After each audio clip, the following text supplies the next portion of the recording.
welcome to episode 16 of Rebel City Podcast. It's our second podcast today, so I'll not bother asking you how you're going. I'm still good. Sick of sitting in a fucking chair, probably. Really honoured to have this guest today. So it's David Blair for Colonel Mustard and the Dijon 5. Thank you very much. Thanks for coming in. Honoured to be here. Thanks for asking me. So apart from having probably one of the best band names ever, I genuinely think that every single person that I've spoke to in the last couple of weeks, so I've been bragging because I've been saying I've got the guy for Colonel Mustard coming on the podcast. Every single person's been like, that is some fucking band name that they've got.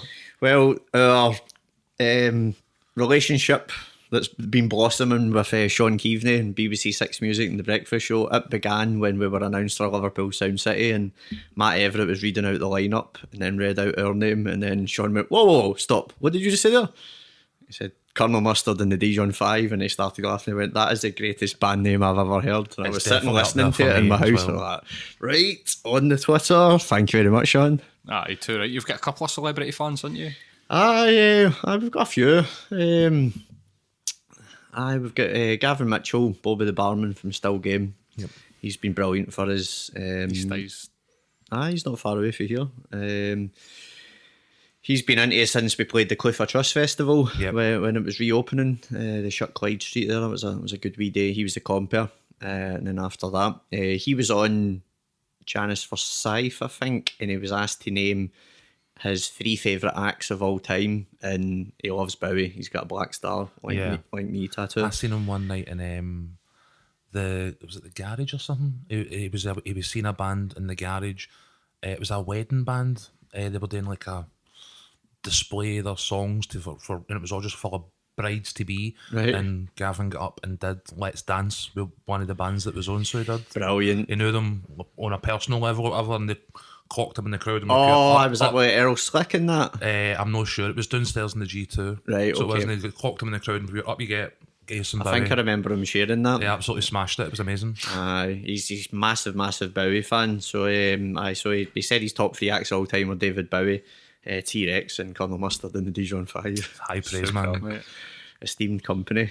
So he's a part of like the Yellow movement. I'm sure that people probably recognise the name because I definitely seen it everywhere. It's just like Gyro Babies, and there's like a collective of people in there.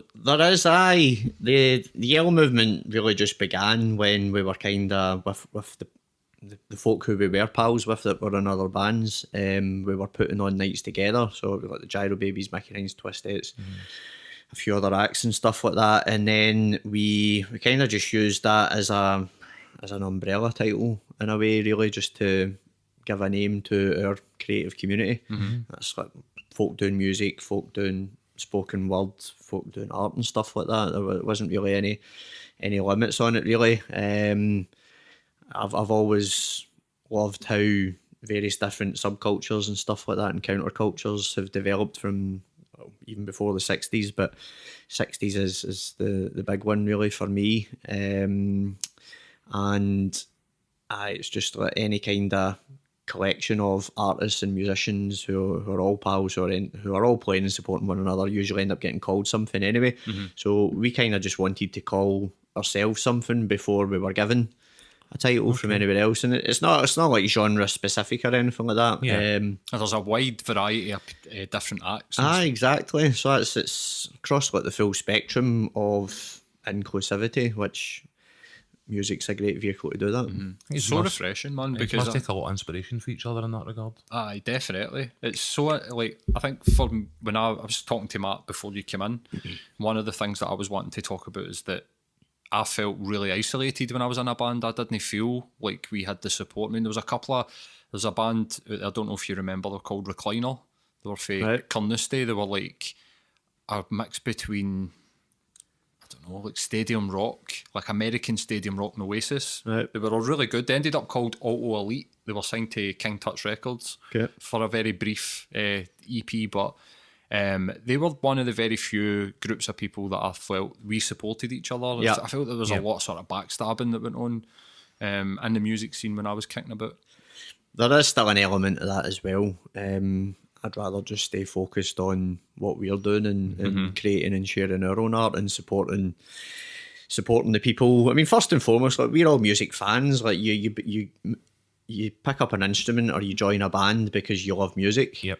You should. You Anyway. definitely, Well, aye. So you take your inspirations, and you want to copy your idols and stuff like that as well, and all of that kind of thing. And aye, so first and foremost for us, And like we who, love who are your idols? the Beatles. My top 3 bands of all time are the Beatles, Radiohead, and Interpol. All right, cool. So that's a spectrum, isn't it? It's an interesting trio. Each with their own uniqueness to them. But so first and foremost, like, we're all music fans, and we'll definitely support anybody that we enjoy their music, and that's really just as simple as that. I'd rather shout about what's good out there as opposed to saying, well, we don't like them, they're so rubbish. much of that. Aye. Why do that? Focus on the positives. Aye. Is there much in the way of crossover between, so we talk about the various people that are involved in the sort of yellow movement and the collective, or, you know, the amorphous blob as you described it off mic.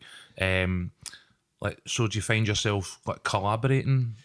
There has been collaborations, yeah, lots of them. I mean, we'll help promote each other's gigs. We've shared the same lineups as one another as well. Within bands, people have been working with one another. Mark McGee from the Gyro Babies and Jackal Trades, he had an all-star cast of who's who, some of the best musicians in Scotland and maybe further afield, on his recent Jackal Trades album, which he launched at the Barrowlands Ballroom for that Musicians Against Homelessness gig that you were at. Which was an amazing night, by the way, man. So the Colonel, John McMustard, he's on, I think it's track 13 on Mark McGee's Jackal Trades second album. We brought out a novelty Christmas single. We've got another one about to drop soon. Okay. A few years ago, we were asked to do a charity single for it. It was a young lassie. There was something terribly wrong with her medically anyway, and it was to try and raise some money for her. And we did a Christmas single a few years back called Christmas Pimpin', and Mark McGee came in. He dropped some bars doing a kind of rap sing in the middle, and we also had a couple of the lads from an amazing band called the Plimptons, who we'd played with before as well. So there's lots of crossover happening. That's good, man. Which I think there's a healthy competition. There's a healthy respect. So we're all kind of trying to push one another further up, and with my sort of part socialist philosophy and outlook on life, it comes from really Bill Shankly, I suppose. Like he said, the way I see football is the way I see life. It's the giving and the receiving of things, and everybody sharing in the rewards. And if the sea rises, then all the ships rise with it. So that's the way I look at things. I think it attracts people as well. Like, I think that even though, sadly, I've never seen Colonel Mustard play live, I've always felt... You can rectify that on the 22nd. I'm definitely going to be there, man. Definitely going to be there. Cool. Thank you. I was talking to one of my mates last night, and he was saying, that's the more into it. I was like, aye, and he was like, oh man, I can't wait for that gig, because he's been to see us a couple of times, so Nice he's like absolutely buzzing to come and see us again. Sold about 1,200 already now. What's the capacity of the 1,900. Right, so I better get We'll get tickets sorted this week. And it's like me and that my mate I was talking to yesterday, Dave, he was saying we should just get everybody make that our Christmas night out, so I'm definitely need to get my fingers out our arses if we're going to do that. But A lot of people doing that. It's always been an attractive thing when I've seen the posts, and I've always remembered them, so I always remember the yellow movement stuff. And I think the thing that really attracted me was that it seemed like it was people that was coming to see us that was talking about it, whereas when I've ever been in bands, it's me talking about my band and me on Facebook going, come and see my band, whereas when it was you guys, I felt that it was the people that were coming to see, so it was like a real sort of old school word of mouth thing that was happening. It's definitely been organic. I mean, I can still vividly recall when we played to about 5 people in a pub in Croy. Yeah. In Croy, of all places, fuck's sake. I know. Well, me and John and Mark Lang, DJ5, we John and I went to Our Ladies That was the second high school I went to after I got expelled from Christon High School. So we spent a wee bit of time there. DJ5, he lives in Seafar still just now. So Cumbernaulds a big part of our life. Massively. I used to live in the village and also Condorit as well. So do you know John for the Fratellis? Is that no well? Aye, well, we don't personally know him now. You went to that school, but aye, well, interestingly or coincidentally, John's dad, Brian Waller, used to be the Colonel John and I's head teacher at St Barbara's Primary in Muirhead. And he was the first head teacher. I know, tedious link. It's Sean Keaveney small claims court here now.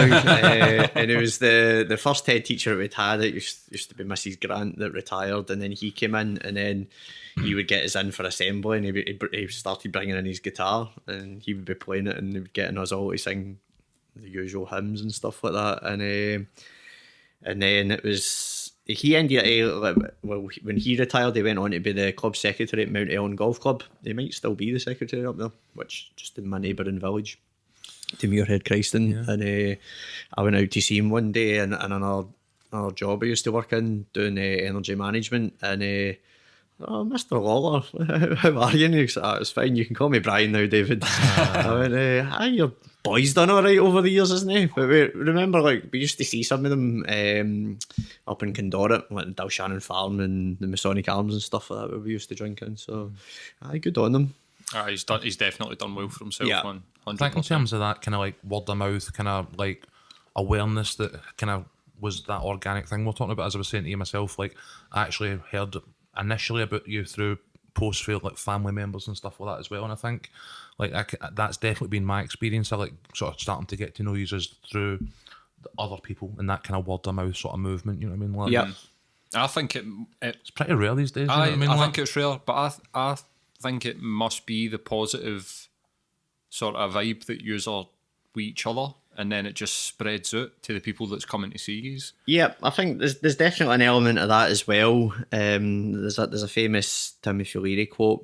He talks about finding the others, and the whole kind of link back then, like your vibe attracts your tribe and stuff like that. Mm-hmm. And Timothy Leary was a LSD guy, wasn't he? He was, aye. Well, he's his the history of him has been co-opted by the government, because he ended up becoming the most wanted man by the US government. Quite heavy. But he actually started off in the employment of the US government as Dr. Timothy Leary, and LSD had been isolated and then discovered at the Sandoz laboratory in Switzerland. And then Timothy Leary, Dr. Timothy Leary, he got permission to do a trial experiment with prisoners in California, in one of the state prisons there.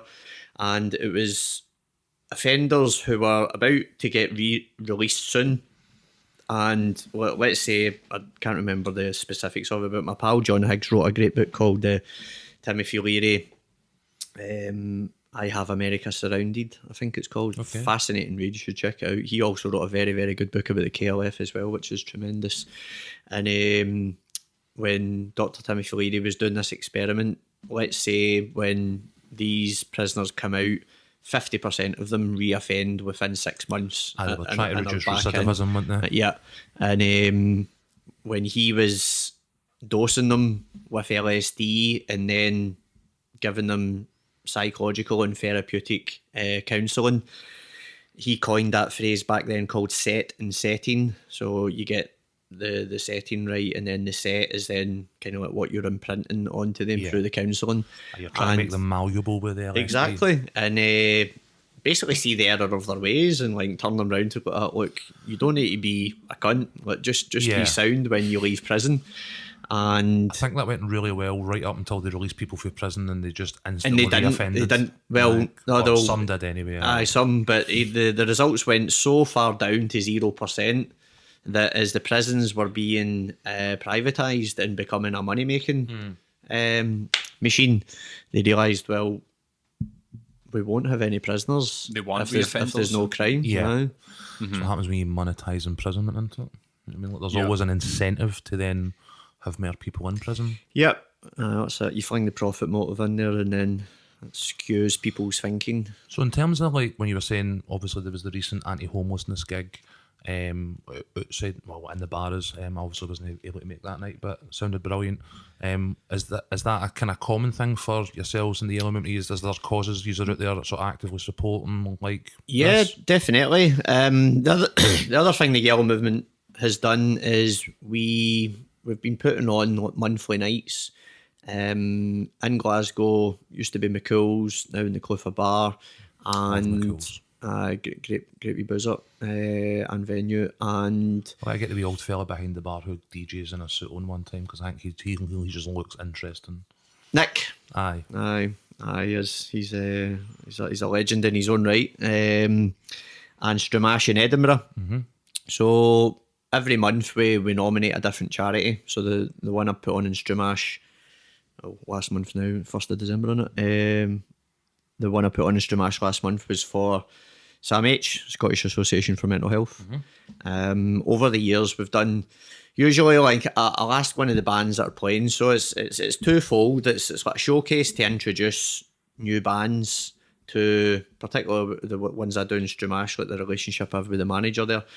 It's bringing in bands that he's never seen before. Like, so Stramash is a 950 capacity venue. It's the premier live music venue in Edinburgh now, really. Okay. Smack bang in the middle of the Cowgate, and it's free entry.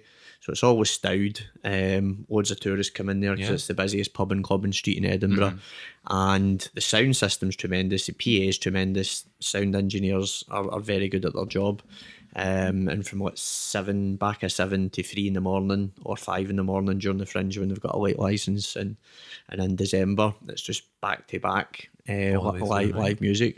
So I've never heard it before. I've never heard it either in that respect. Very good. I don't do one in December because we have our focus. I don't do one in January for obvious reasons, and I don't do them in June and July because festival season's quite intense. Particularly this year's, we did 18 in Wales, England, Scotland and South Korea from May to September. South Korea, that is a bit of the Republic of Korea. That came about through Liverpool Sound City. Okay. We opened the main stage there in May 2016, and the first 2 people that came up to me after the gig and said, right, we want to book you for our festival. One was by Chris Tofu that runs Shangri-La at Glastonbury, and Kong Yung Dalsey Young, who is the CEO and co-founder of Zandari Festa in Seoul. And that's a showcase festival that Liverpool Sound City partnered with. He said, right, I want to book you for my festival in September. And so you could tell he was an Asian guy of Oriental descent, but I just put his card in my back pocket. It's quite rude to like scrutinise the card when someone's just standing talking to me. So popped him in my back pocket, got home that night, pulled them out. All right, let's have a wee look through these. And Zandari Festa, Seoul, Republic of Korea. And I went, it's never happening. Fucking no chance. No, so I emailed him and I went, listen, will you gen up about that? And he's like, definitely, I think these are amazing. So spoke to Sound City and I went, right, how does this work with you guys? And like, well, what we do is we have Sound City Korea, so you can be a part of Sound City Korea. That's 7 bands that we want to take over and play as part of the showcase over there. Like happy days. As per usual, with us, we kind of like dilly-dallied a bit and missed out on the Creative Scotland Open Project funding and the PRS International Showcase funding window that you need to get the application in to find out if you're successful or not. Okay. So it cost us $5,500 to take 13 of us over there. Wow. Which we already knew at that point, though, looking at the tracking, that we were going to sell out the ABC that December. So we basically just went, listen, how many bands get this opportunity? Yeah. It's going to be an amazing experience and story, and incredible thing to like, add on to our music CV. Yep. So we went, the money's going to be there anyway. Let's just, the Colonel took it alone and we did it. That's brilliant. We got voted the highlight of 170 bands for 23 countries, and then they invited us back again last year. We didn't do it. And then fast forward to this year in June, Martin Elborn, who's the main booker at Glastonbury, as there was no Glastonbury this year, he as pals with Dalsey, and they went, listen, do you want to put on a festival? I can see things politically, relations have thawed between the north and south, so let's do something to try and like culturally unify the region as well. And it went right up. It was like the Ministry of Culture that organised it. It was all very above board. We had about 15 pages of visa stuff and all that to fill out to actually get in the country. So they put on the inaugural Peace Train Music Festival at the demilitarised zone. Wow. And we became the first British band in history whose music could be heard by people in North Korea. That's amazing. Holy shit. That's absolutely amazing. Isn't it? That's fucking outstanding. It only man. dawned on me the other day as well. Aye, man, that's crazy. I know. So what was it like being there in like the demilitarised zone? Because that's like a no man's land in between North and South Korea. Well, you've got like the actual demilitarised zone is Mines, isn't it? still well no well the what they signed officially declared an end to the war, but there's loads of mines and stuff like that and the sniper turrets and all the rest of it. We played just outside it. It was in Chair 1 province. I can't remember the exact name of the location, but a few of the band went and done the tour on the Monday or the Tuesday, and went into the tunnels and stuff like that, and were there when there was like the changing of the guard from the Republic of Korea's side. So it was a quite sombre end to it because they've seen a lot of really horrible war stuff. Of course, aye. We don't really hear that much about what's went on in sort of like Korea as like a whole. It's not really that well documented here. Well, that's because of the history of it.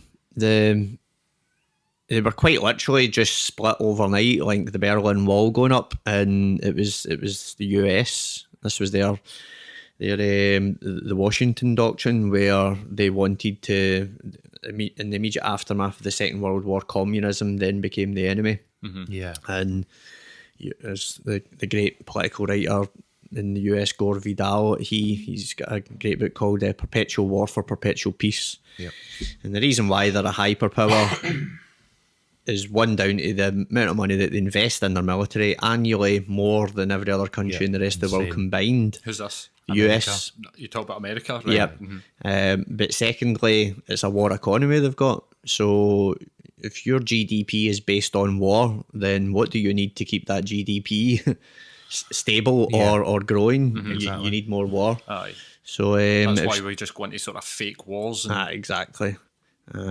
False flags that preempt them. Yemen and stuff like that, you know what I mean? Britain didn't get involved in Korea. They were asked to because they couldn't afford to, because they were bankrupt after the Second World War, and it was the US that was then bailing them out for that. So they just went, listen, we're skint, we're on rations, we need to rebuild here. Yous are all right. Yous escaped most of it. So the Yanks went gung-ho into Korea and So see, culture with their music over there, I mean, obviously, in terms of my understanding of, like, Korean music, obviously your brain goes straight to something like K-pop or whatever it is. Like, what?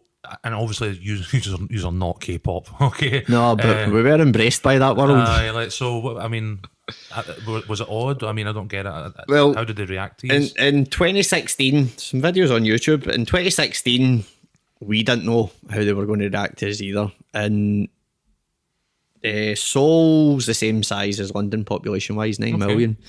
It's very it's very segregated though. So there's like different parts of the town where if you're 30 to 40, that's where you go. If you're teenagers, that's where you go. If you're mid-20s, like you go here, and there's a split musically as well. Okay. So there's an area called Hongdae, which is the main hub for independent and indie and rock bands and stuff like that, because K-pop is anathema to them. And the Zandari Festa is primarily to promote all of that kind of music, because K-pop's just a way obviously doing its manufactured own thing. It's so big. It's massive. I mean, it's even bigger in Japan. So they've got J-pop, and K-pop's bigger in Japan J-pop, which is an interesting reverse on conquering, which there's still some really bad blood between those two countries because of that. And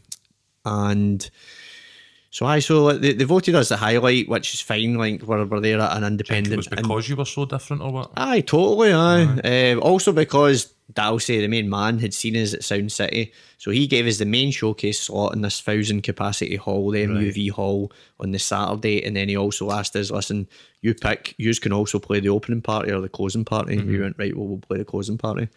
So on the closing party, everybody was there as well, and they'd heard about us from the Saturday, so it brought in even more. So when we went back this year, we played our first baseball stadium sold out gig in Seoul on the Saturday, which was on the same line. How many people? 5,000 maybe or something like that. Fuck's sake. Are you planning on moving to Korea? We not to the Shea Stadium gig then? Aye. I'd love to move there. And we were on the same lineup as 4 of the biggest K-pop acts in the country. Nice. So it was like the K-pop Ed Sheeran, this 8-piece girl band. One of the other reasons why I'd love to move there.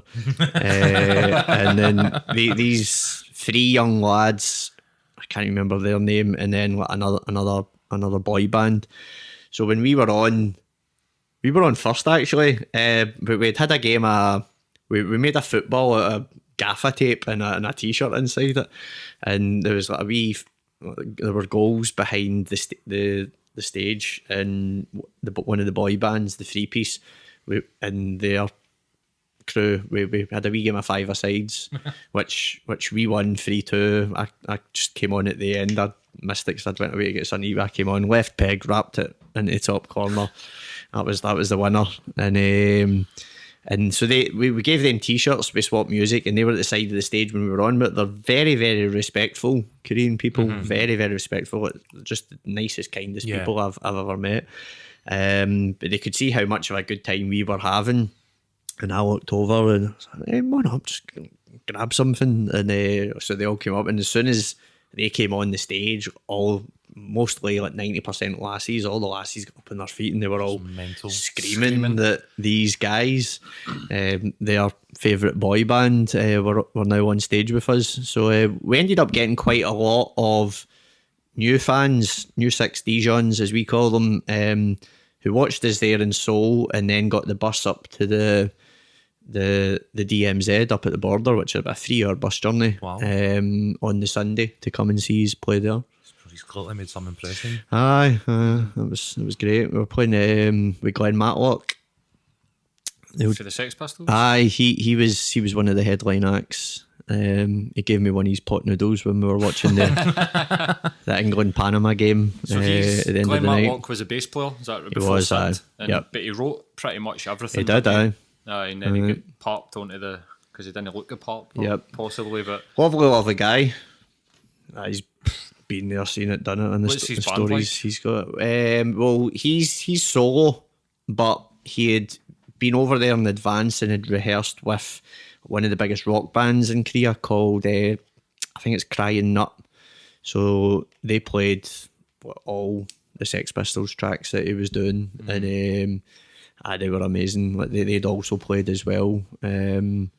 That was just an incredible experience. That must have been, man. Can I always remember years ago? It was remember the Rennells? Yes. The can't remember the 2 brothers' names, Raymond and Mead. Like the guys in Ocean Colour scene. I always remember them going to Japan and they played to like 5,000 people in Japan, and then they came back here. I remember the old stereo in the West End. Aye. They played there. So they'd been in Japan, it was a Monday night, and then they came back on the Saturday night, they were playing in stereo, and there was like 25 people there. Well, in 2016, on our tour diary, the Peace, Love and Mustard tour, the 3 tour dates in September, October were the Bungalow Paisley. I loved that place. Xandar Festa, Seoul, South Korea, the Vortex Lounge at the Weavers, Cumbernauld. I loved Bungalow Bar in Paisley, but they gigs. It's still there. Is it still kicking? The Great gigs, venue, aye. The gigs Brilliant. they used to put on in there, and like Wee house. go down on the Saturday nights and stuff like that and get paid. It was such a different experience to any gig that you got in Glasgow, because the guy really appreciated you coming down, gave you a crate of beer, gave you some. Is that Alan? I can't remember the guy's name, but it was right back when they first started doing them, and I loved going down there and playing for him, man. It was excellent. I love getting out. I mean, I love playing anywhere we've never played before, but similarly, I love going out and playing with some of these satellite towns or whatever that, if that's what you want to call them, because we're a full-time, part-time band. Like, we only play at the weekends. We've all got jobs. Colonel's got 3 kids. Our drummer and backing singer are married to one another. They've got 3 weans. You know, other folk in the band have got weans. Political. Aye, so the commitments, the sort of level of commitment that we can put into what we're doing, like we can't really do much more than what we're doing, and we obviously get asked to do more than what's physically available in over the 52 weekends of a year.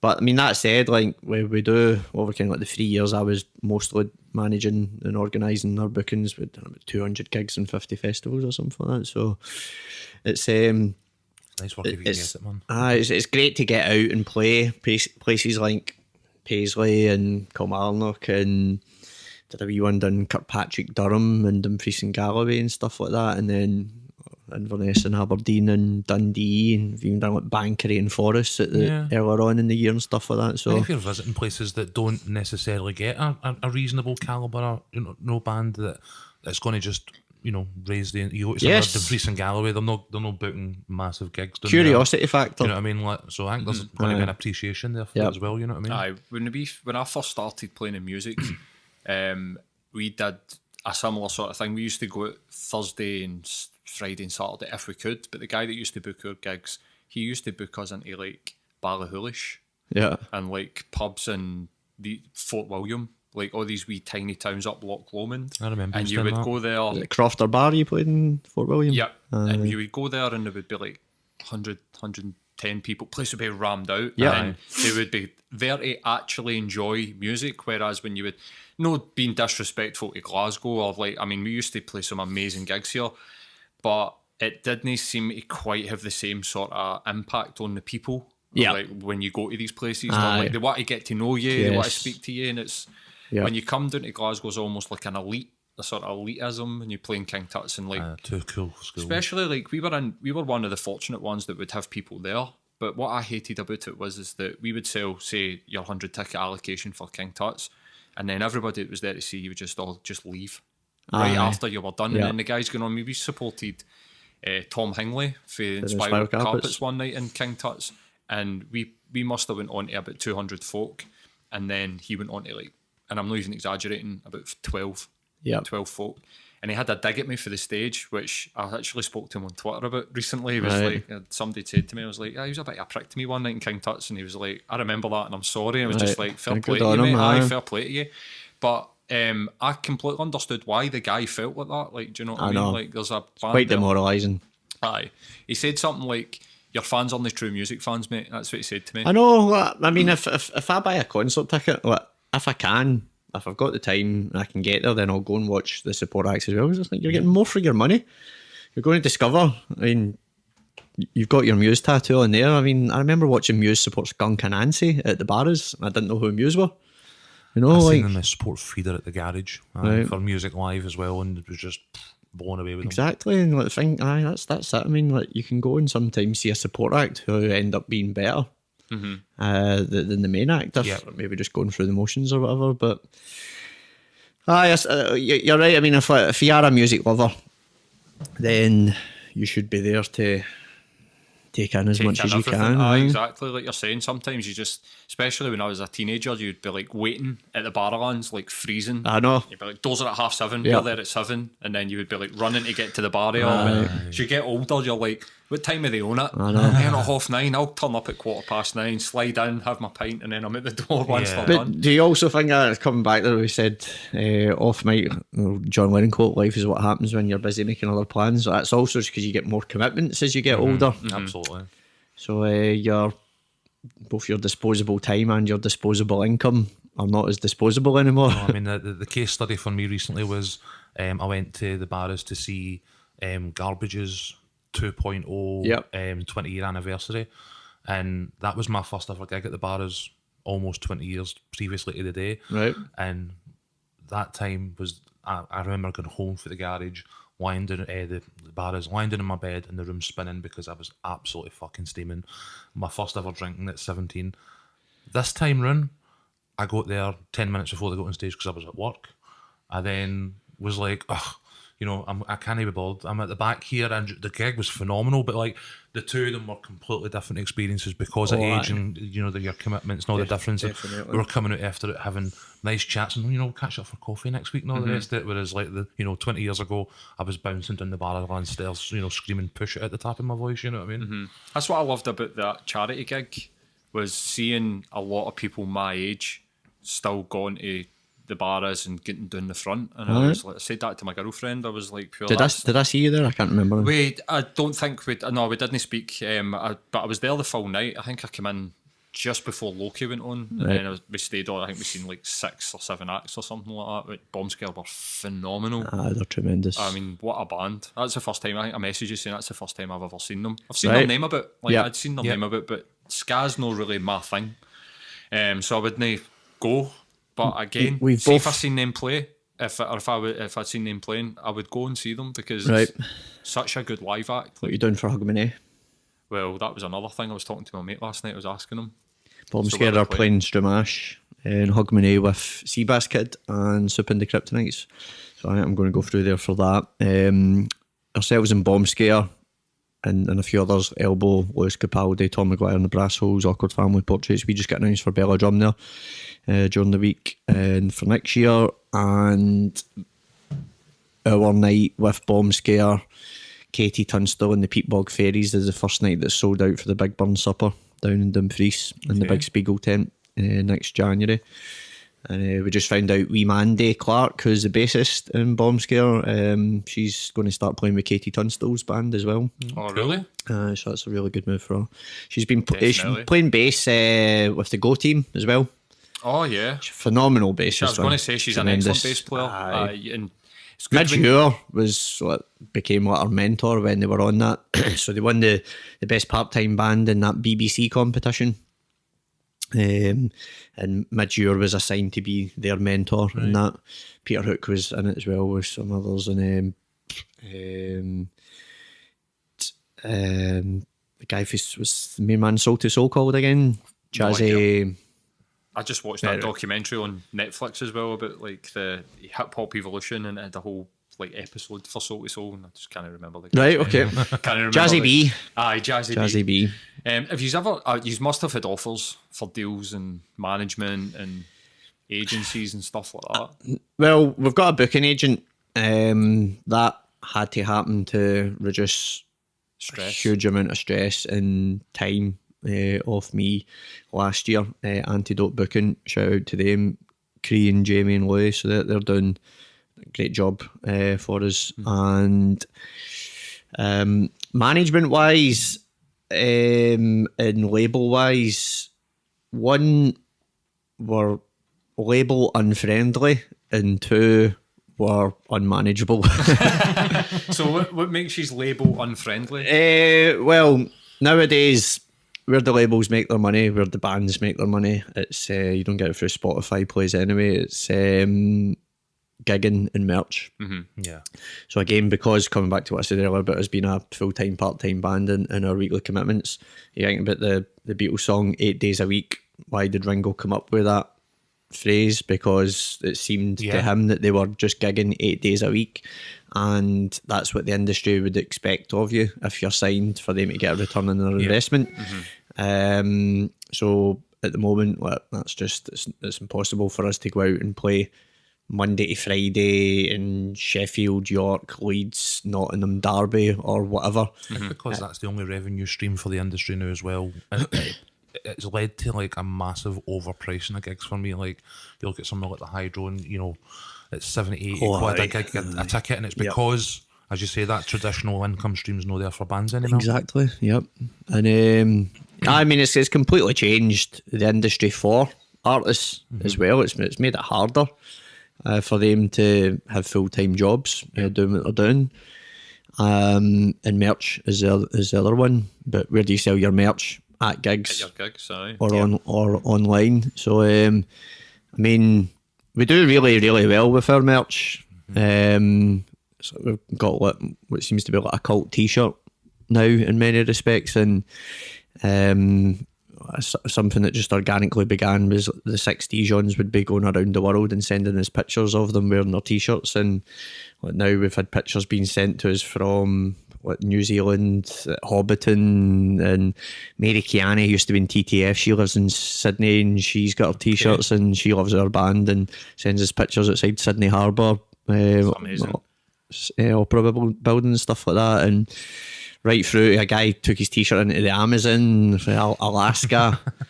So we're constantly pushing the boundary of each other. Dedicated fan base, but man, like totally. That's what made me notice was that sort of like online message. You never thought of yourself as like a Alan McGee type, start your own label and. Well, we do self-release, so I suppose in our own way, really we are. I mean, it's to kind of formalise it in a Creation Records type way. It's another conversation, I suppose, really, but it's just coming down to like time and money and stuff like that with these kind of things. But I think if there's one thing that the way the industry has changed and the current model has been a positive for acts and bands and musicians out there, is it's created, it's went back to a lot more of a punk philosophy from a lot of bands where they're just thinking to themselves, well, actually, there's all the tools there and my laptop, and I can go and I can record, and then you've got social media to announce you're playing a gig and then try and grow your fan base and tell people what you're doing. And then through that, word of mouth obviously helps massively. But when you think about it, I mean, okay, like some people will talk about you if you're absolute gash, but if you're good at what you do and you entertain people, then naturally they'll want to tell their pals. So there's a lot of ingredients have to come together, obviously, for a band to kind of like hit that sweet spot. But we just, as I say, we just keep on kicking our Dijon ball along the road, and we're doing things our own way, and we don't need to answer to anybody really. So we're having fun doing it. I think it's going to be something you see more and more. I think there's guys, and again, I don't know, on the surface it looks like guys like Jerry Cinnamon and stuff like that as well, that seem to be kind of, know the traditional signed artist or whatever it is they're building. Exactly. The bottom up on their own and their own terms and stuff like that. Yep. Massive respect for what Jerry's done. It's absolutely incredible, and what an inspiring story to see it just continue and grow and grow and grow. This tour that he's doing with the vaccines? Cortinas. Aye. I mean, I think he's went another level. Next level. I definitely. And I was one of the 60,000 that stood there to watch him at Transmit during the summer as well, and seemed like all of Transmit were right there to see him at that time. And when you see the aerial shot, it probably was. It's incredible to watch. I mean, I would go and see the guy. It's not my type of music, but that doesn't even matter to me, because it's just so good to see somebody from Glasgow do so well, but definitely also in the manner in which he's done it. He's done it with like 2 fingers to like, I mean, it's incredibly inspiring. As punk as it comes. Definitely, man. I'm loving watching his videos on Twitter and stuff like that. Like, I hope it's something we see more, because I'd love to see more people, artists, musicians, unshackled for the constraints that a corporate entity like a record label, whatever it is. But when you're in charge of your own art, then that art is instantly more true to who you are as an artist. Definitely. There's no compromising there. And the other thing I'd said there, like we're label unfriendly. Again, like if a label wants to stick you out on tour, then also needs to get accommodation and logistics. And when there's 11 people in your band, that's a lot of accommodation. And, we have actually looked into like the Star Cruisers, like the 12-bed double deckers and stuff like that, and thought, well, why don't we just get one maybe for like one weekend? We were talking about doing it for that Yellowween double header we did up in Inverness and the Ironworks in Aberdeen and the Lemon Tree, but we ended up just getting there, taking our own vehicles. had 2 buses, sleepers, for that type of thing. I know what I ever did was stag do's to Newcastle and Right. back. You know what I mean? Like, I would like to get one for something for a weekend. Get the full experience. Aye, like, just on the the- bus and stuff aye, like exactly, that. aye. That's. I can always remember going out and doing like wee tours and stuff in like vans. Yeah. And sort of thinking it's not until you get the bus. Yeah. That's when Aye. you've made sleeping it. in the back of transit vans on tappet amps with chairs that Aye. were bolted into the Yeah. boat. The with- worst one that we did was we were so young, like that my mates, the guy who played drums' dad used to drive the van at the weekend. Right. That's what he used to. And it was dodgy as fuck. It was back in the days where you could have no insurance and all that shit. You were just getting a Lenny van right in the back of the van. Drunk driving. Aye, exactly. We played a place called Keith, which is in the north of Scotland somewhere. Yep. I don't even know where it is. We drove through it, Keith Town Hall we played. did we? But there was people, it was like a school disco. There was like guys there with 16-year-olds there with like bottles of cider. You could see them standing in the crowd taking the bottle of cider out and taking a swig of the bottle. It was a great night though. The place was sold out. It's fucking excellent. But Excellent. we were on our way back down. We played an acoustic set in Moray Firth Radio on the way home. Yep. And we were on our way, we were fucking hungover to fuck. It was like pure sitting in the back of this van. My mate's dad was smoking a fag. He flicked it out the window and it blew back in. Oofed. But he just went, ah. Then we were like, what the fuck did he just say? Just never mind. And then the next minute, somebody's just jumped up like, what the fuck's that? And it had burnt right through the sleeping bag. Right, so it was just sitting on his fucking chest. Like I fucking flicked the fag. I think that was the worst experience we ever had. Because we had no idea what had happened to this guy. He was just rolling about the flare of this van, just screaming. Like, what the fuck? got him out the sleeping bag, and eventually he was like, "Who the fuck flicked a fag?" And it was his dad. It was Right. like pure. It was me. I shouted. Thanks very much. I was sleeping. Exactly. We were all so hungover on the back of this van, playing 17-year-old playing in Keith Town Hall. It was a bit of an experience, man. So how are you feeling about the sort of political climate? And you're saying you're a socialist. Yeah, well, my political leanings come from my dad was quite heavily involved in politics and activism. He used to be a secretary for the Fire Brigade Union. I was involved in the Anti-Poll Tax Federation militant party, and it was also a political cartoonist. So his satire was tremendous. So I grew up on that, and also Spitting Image, Yep. and having a very healthy contempt for. I was one of Thatcher's children, born in '78, so she stole my milk. Yep. I had family that worked in the steel yards as well, which were shut on her watch.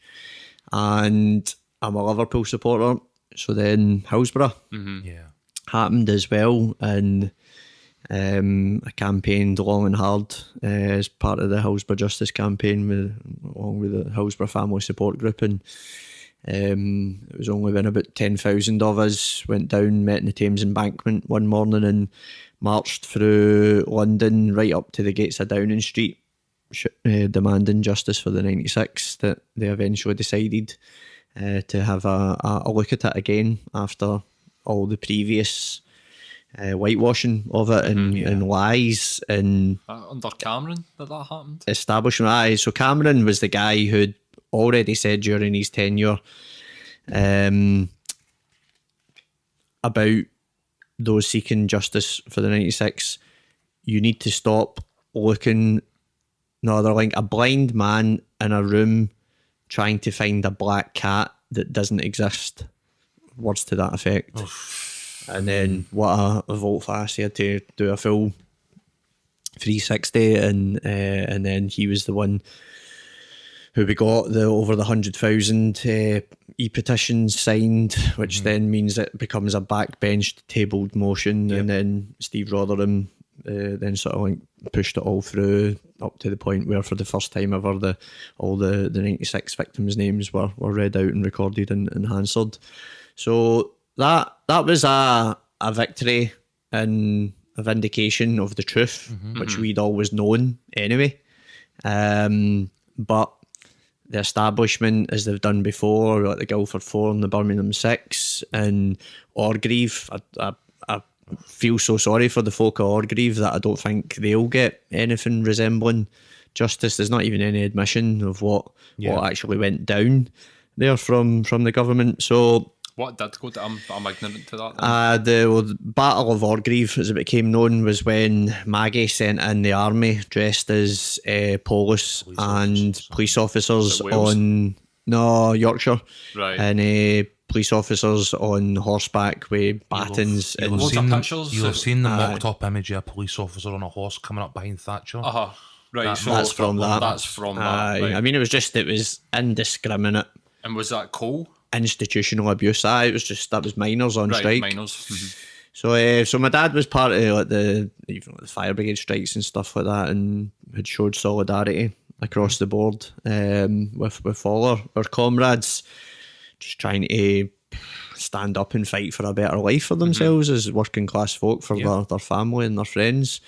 So I've had a healthy contempt for the establishment and government in particular. The various institutions that are just indiscriminate, and they are indiscriminate in their discrimination against certain sections of society. And coming up to today, I mean, this current motley crew of Tories, I mean, it's like they're killing people through universal credit. They're going after the disabled. I mean, they're going after. There's a saying: you can measure a country by how well it treats its most vulnerable. Aye, that's it.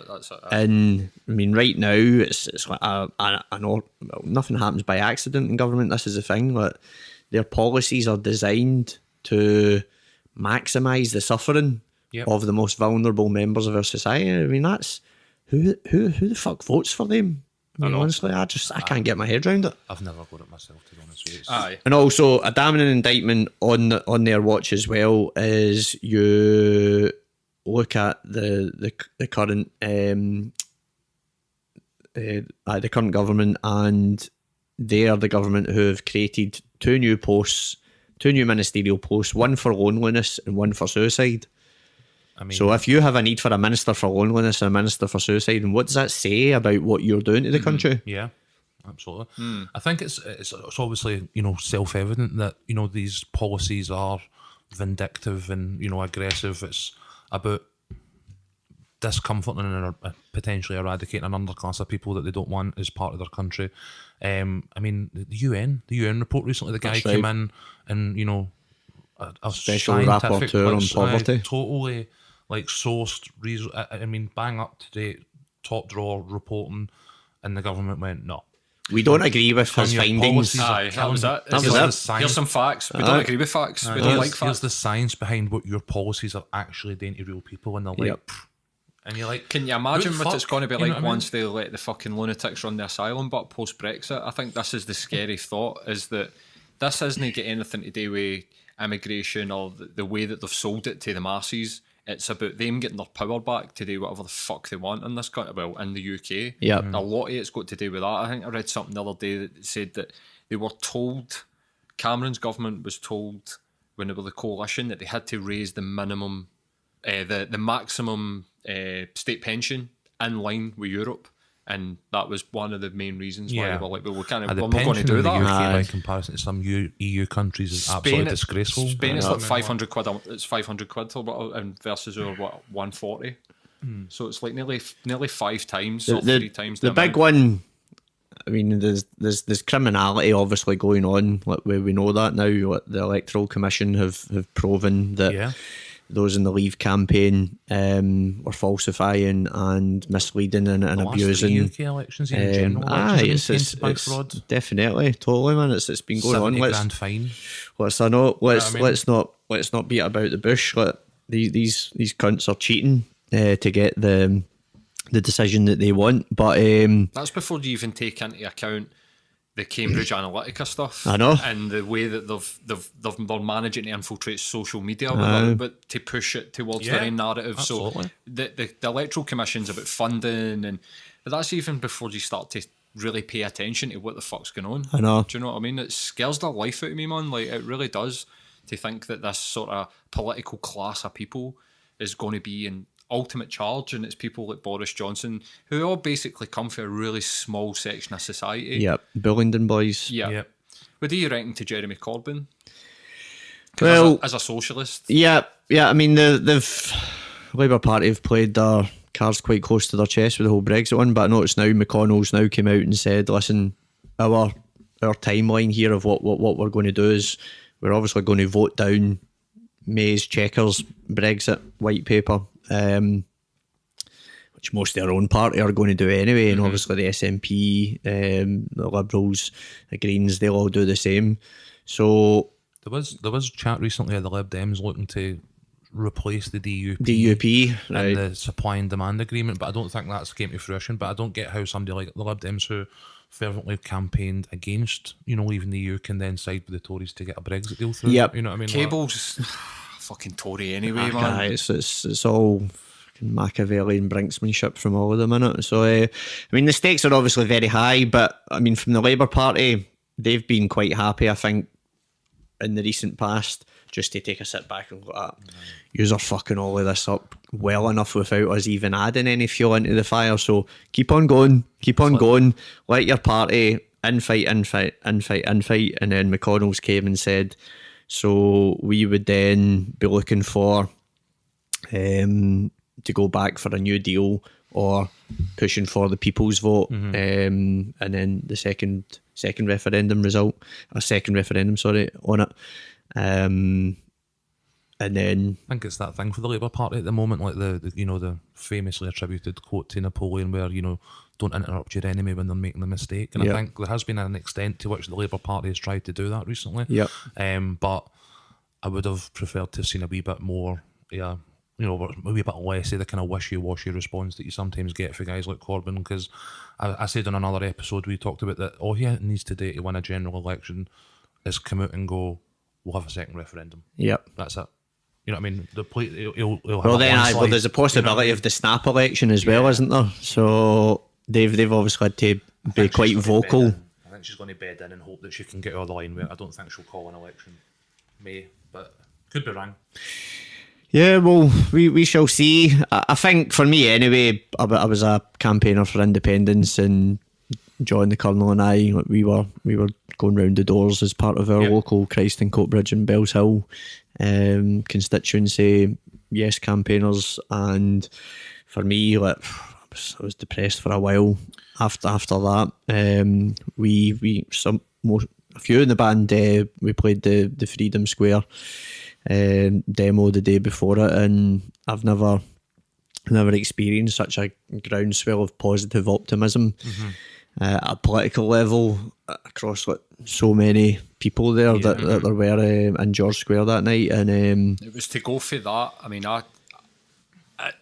if it had been now as the person that I'm now, because I wasn't the same person back in 2014, I'd have probably cried that night, I've got to say. I mean, the most shocking thing for me was, it was the only place where I was really looking, but there was a link to the Daily Mail website, and the first picture that came up was a guy standing with a Union Jack that I went to school with, and I was just like, this is my worst nightmare. Not only do I feel like somebody's died because we didn't get independence, I genuinely felt grief. Yep. I'm having to look at pictures of guys that I went to school with now out kicking lumps at people in George Square.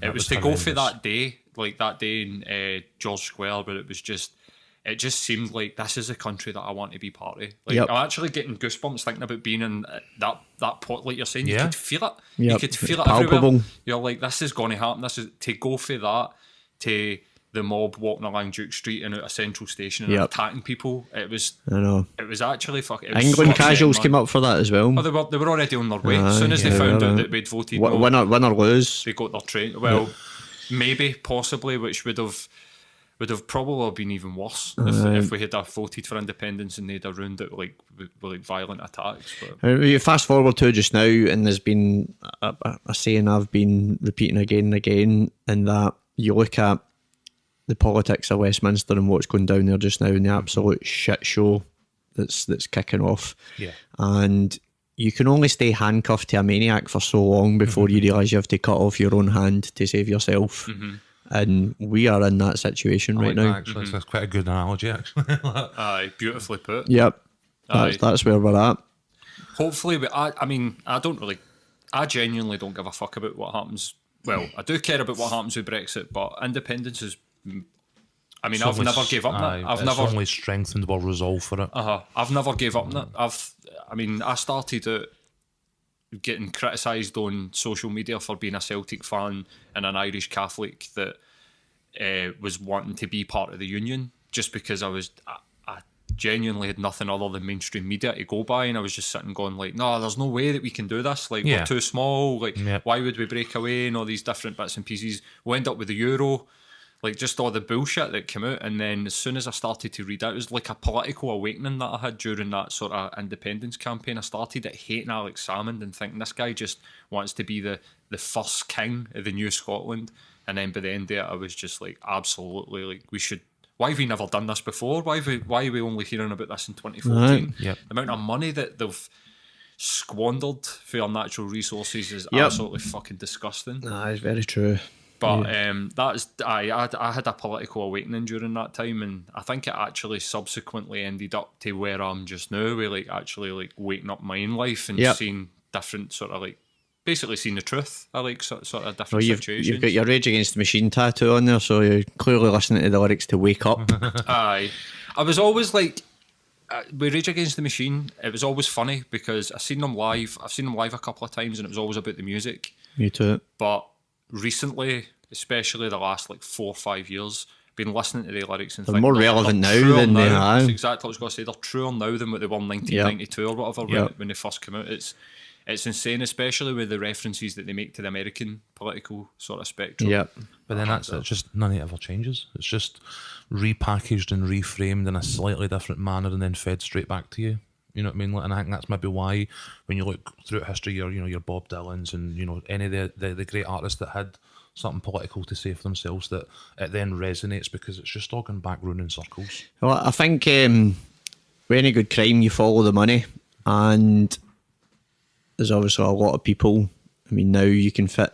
I think there was an Oxfam report that the richest 84 people in the world control or have more wealth than the bottom half of the rest of the world, and you can fit all of them in a double-decker bus, and they have half the world's wealth. And you look at since the Second World War and what then went down thereafter and the various economics of different countries and whatnot, then it's really been neoliberal capitalism has been absolutely the main driving force behind our economics.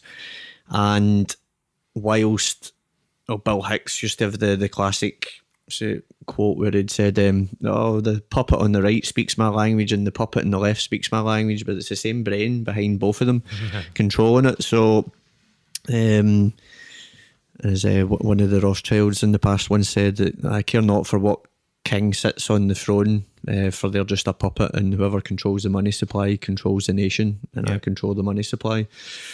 So there's a lot to be said about what's going on behind the scenes as well, with we're going to conspiracy theorists about it, but also like banking and the military industrial complex and stuff like that. Again, I think it comes full circle back to the whole Korean thing. Like, if you've got a war economy, you need war to keep the GDP growing, and that's obviously fueled a lot of what's been happening geopolitically. Definitely. You wonder about what would happen. I mean, America would collapse. Because I wonder what would happen if we moved away from oil and we stopped fighting each other, because that is, I mean, the petrodollar and the industrial war complex is literally propping up a house of cards, and the biggest economy on the planet. Like, and it would just and in itself, it would be like devastating. Yeah, I know. I mean, the potential for renewable energy across the world is unbelievable. They say that like geothermal energy is one of the kind of facts I've picked up in recent months. Geothermal energy is already in a position to provide almost all what the world needs. Yep, it's like, tapping into that. Countries like Portugal, are massively sort of green, go for months at a time each year without any sort of fossil fuel usage and stuff like that. What a surprise that they're one of the ones that during the fucking 2008, they get kicked in the fucking nuts. Do you know what I mean? Their economy tanked. Well, Costa Rica were the first country in the world. So I've been an activist and political lobbyist for Greenpeace for quite a while. Right. My Greenpeace there, tattoo Yeah. and I work for them at Glastonbury as well. And I spent 5 months in Costa Rica. Wanted to go there for a few reasons. At the time, it was officially the happiest country in the world on the Happy Planet Index.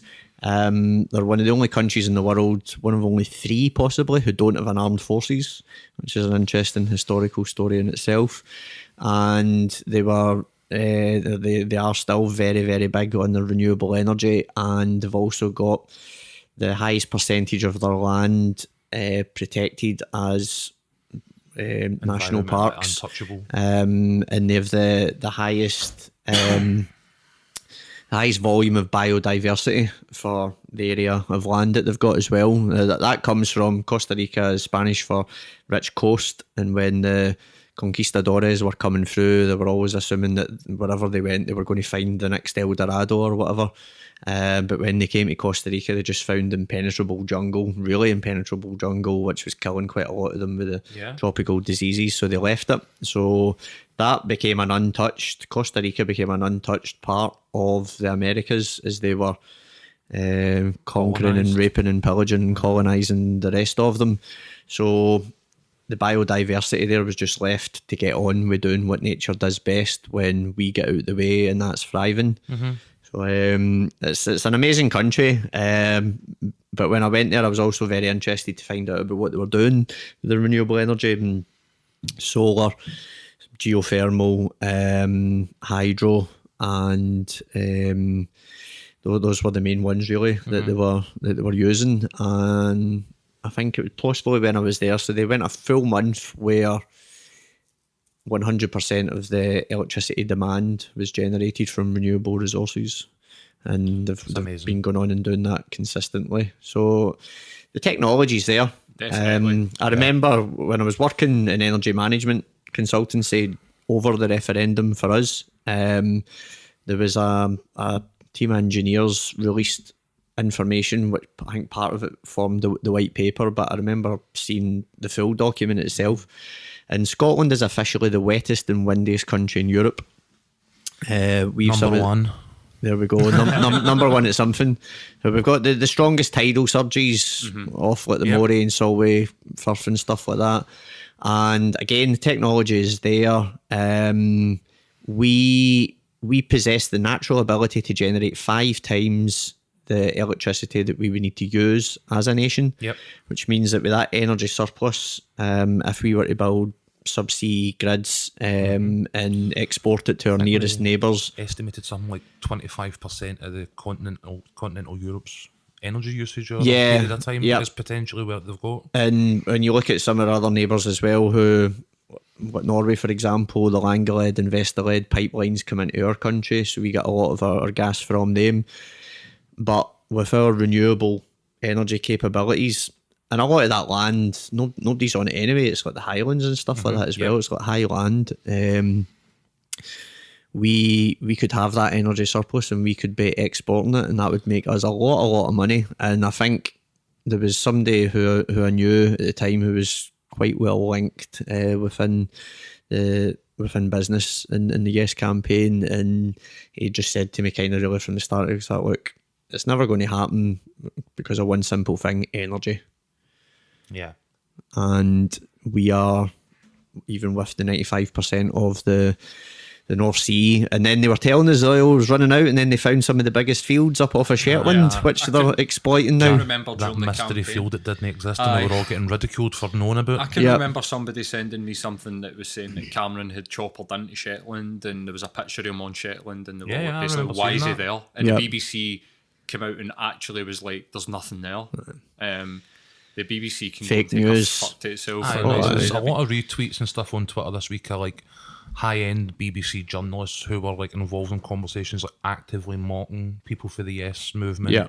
and stuff like that, for, you know, howling at the moon conspiracy theories. And then you're like, oh aye, so 2 years later, 3 years later, we're all still howling at the moon. Exactly. I think as well in terms of Scottish sort of green energy, I know obviously up north in the kind of Hebridean areas that you're talking about, sort of seabed turbines and stuff like that were becoming quite a big thing in and around the sort of 2014 mark. But I know that obviously when Cameron's coalition went to a majority, one of the sort of first things they did was essentially legislate against Remove the Scottish green energy tariffs. Yeah, I mean, Yep. they absolutely To suppress kneecapped. it. Yeah, they absolutely kneecapped the Scottish green industry, and it was in an attempt to obviously undermine again, Yep. the Scottish economy, which for me was disgraceful. I mean, that was something that was, as you say, potentially able to generate a massive surplus that would have absolutely benefited.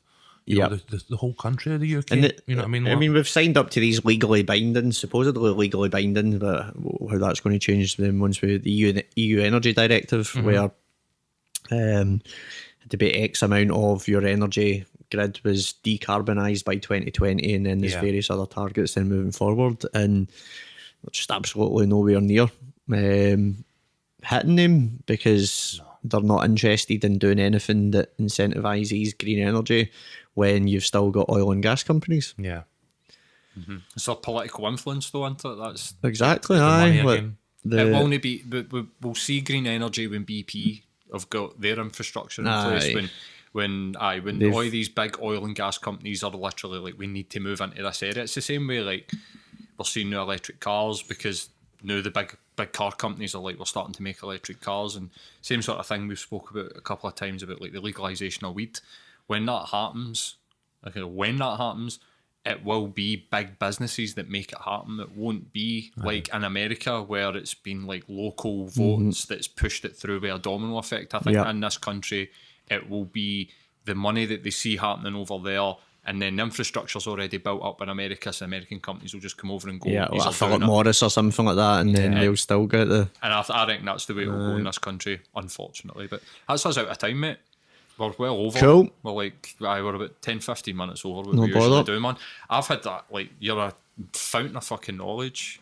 Thanks very much. It's been an incredible conversation. Cheers, I enjoyed the really chat. enjoyed Thanks, it. guys. Going for the music right the way through to sort of like really good political chat, man. So thanks very much for coming on. You're As I welcome. said, Thanks for having me. I'm honoured for having you. So the gig, been as great. we've got it on the screen, but the gig's Saturday the 22nd of December. People will be lucky to get a ticket by the sounds of it, but I'll definitely be there, mate. I Might can't not wait. be any walk up, so yeah, we're advising people get their tickets soon, get your Christmas nights organised for it. We're also, well, I'll give you the exclusive on it then because this will be going out a wee bit later. But we've also got the art school booked for the after party, upstairs and downstairs, the assembly rooms and the Vic bar. So that'll be from 11 till 3. We've got some big name acts going to be playing at that as well. Awesome, mate. Hopefully I'll get along to that as well. Nice one. Peace, love and mustard. Thank you. Cheers, man. Cheers.